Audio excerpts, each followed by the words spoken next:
Hi there, and welcome to the show. I'm Lisa Akbari, your host, and for the next 15 minutes, we're going to make this one 15 minutes long. I am going to speak to you and answer questions that you may have about your hair and your scalp. So below, I want to make sure you enter your questions in. So on my next video, then I will answer your questions. So I'm so happy to be here. So happy to serve you, but let's get ready and let's get right to it. One of the questions that is filling up my email box is question on heated tools. Heated tools, pressured heat, heat damage, those are the questions I get. Now, how do you know that you have heat damage? How do you prevent heat damage? And that's what we're going to address today. Number one, you know you have heat damage, simply put, when your hair, you have natural hair or relaxed hair for that matter, and you notice your strand is smaller. Let's start with natural hair, smaller and straighter. So let's start with natural hair. Natural hair, you know that you have heat damage when you wet your hair, and then after wetting your hair does not go back to its curl pattern. Then that's the first sign that there is heat damage. The extent of the heat damage will be determined by the complete texture change. So what does that mean? Texture deals with the size of your strand. So when your strand is straight and smaller, then you have extreme case of heat damage, and most likely that hair is going to try and break away. Then you have heat damage with relaxed hair. With relaxed hair, the strand looks smaller. It's already straight, but it begins to look smaller. So you look at your hair closer to the scalp, and that hair is thicker. Not your new growth, but the straight hair is thicker. Then you look at the hair as it goes out to the ends, and that hair is in fact going to be thinner and smaller. So with that, that's how your first sign of knowing that you have heat damage. Now, how does it develop? Now, I talked about knowing heat damage and preventing it, but let's talk about how it occurs. Well, heat damage is another way of over-processing the hair. So with heat, it's overexposure. Let me move this down just a hair. It's overexposure. So your strands are, in fact, overexposed to that heated tool. That means the hair strand could not tolerate the amount of heat that was being placed on the strand. Now, the average strand can tolerate a certain amount of heat. Beyond that amount, that you start to have what I call a meltdown. A meltdown is where the top layers begin to just melt away.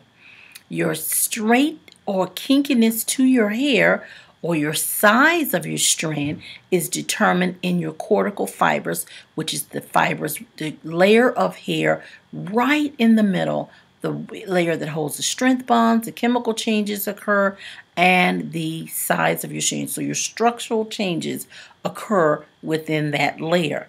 When you have heat damage, you're melting down the top layer that's over the cortex, which is called the cuticle. Once that's melted, or once that's burned, then you reach the cortex and those layers become flat and start to dissolve or melt away. When that occurs, two things happen. Number one, you get a smaller strand, and then number two, you get a straight strand. Now again, if you're already relaxed, the strand is straight and you'll notice smaller. But if you're natural, then you'll notice straight, permanent, and smaller, so thin.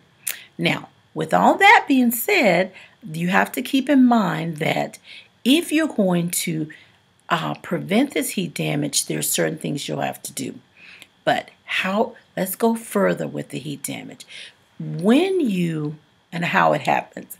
When you put heat on your hair, you have to look at the size of your strand or the texture. Texture meaning size. If you have coarse hair, the temperature of your tool can be 400 degrees. It can be even a little bit higher. Coarse hair. If you have medium or average size strand, then you need to stay around that 300-degree mark. If you have fine hair, you need to stay somewhere between 150, 200. You can move it around a little bit, and you've seen some of my videos and you'll know it varies. Now it all depends on how porous the hair is. That means how quickly it's going to absorb that heat. Okay? Now, once that occurs, then what you want to make sure of is that you have that temperature correct, and you touch, when it touches your hair, that there is no chance that it's going to be hotter than your hair can tolerate. If it does, if it's hotter, then you got overexposure. Now there's another type of heat damage that you want to be careful of, is blow drying.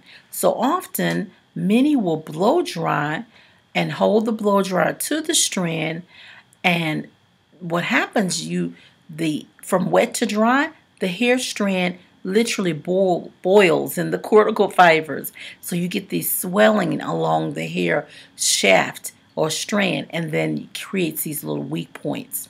So you can overexposed. It's called bubbled hair. That's what it's called.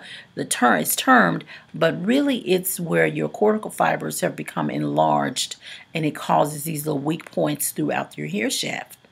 So you want to be careful of that as well. But let's go back to the pressured heat. When you put heat against your hair, you need to do several things. You need to make sure it's clean hair. Make sure it's hydrated hair. One of the products that I recommend in my line is called Cool Down. And Cool Down does a couple of things. Number one, it hydrates the hair, which means your moisture levels are up, and it cools down the hair, so it protects the hair. It's a barrier between the heated tool and your strand. And what happens when the heated tool touches your strand, it actually touches a cool down. The temperature will become lower, and it helps to protect your hair. So it has to actually, the heat has to burn through that cool down before it can affect your hair. You can find this at Whole Foods stores. You can get it online at my website. But let me speak about Whole Foods stores for a second. I found this to be a wonderful way to reach you guys and make sure you can walk up and get the product, because sometimes you just want to run out and pick it up. Whole Foods stores are all over the country, and they're growing. They're opening new stores all the time. So what I want you to do is go, if you don't have my product in your local Whole Foods, if it's not there, then you just ask for it. Whole Foods is a wonderful company to work with, and they'll be more than happy to put the Lisa Akbari brand product in their stores if there's demand for it. Okay? So just remember, ask for it if it's not there. And I have many products that I'm going to be talking about, and it's going to be relating to to fix a certain type of problem. Okay? Or prevent. So you know that if the temperatures you're supposed to use on your hair, fine, medium, and coarse, you know that you should use cool down prior to using your heated tool, and all the instructions are on the bottle. And you can always email me, lisa@lisaakbari.com, if you don't understand something, or you can questions right below so that you can get those questions in. And now let's talk about prevention. How do you prevent it? Well, one of the ways is to follow the things I mentioned, but also so many people ask, and I want to get to the questions that relate to prevention. How often, if I use the heated tool every day, does that cause the heat damage? No, it's never how often is what happens on contact. If the heated tool touches your hair, if you have the appropriate temperature and you have the protection, then you won't have the heat damage. You can use heat every single day and not have a problem. Okay? So remember that. Okay, and then so when prevention, you just want to make sure you have clean hair, you want hydrated hair, you want to use a heat protectant, which is a cool down, You can go on my website, lisaakbari.com, or go to your local Whole Foods. And then the next thing you want to do is make sure you don't touch up your ends or your hair with the heat. Like I said, make sure it's clean here. All right? Okay, so these are the tips. Make sure that you ask questions at the bottom. I'm going to do these every week. I'm going to go through my book.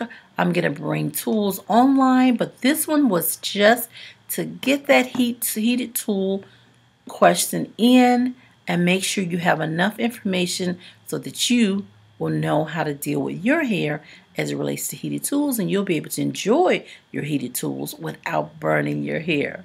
I'm Lisa Akbari, your hair doctor. Remember, right below, put your questions in. Like me. Make sure you like me on Facebook. Follow me on Twitter. And subscribe to me so that you will get an alert every time I do a new video. Okay?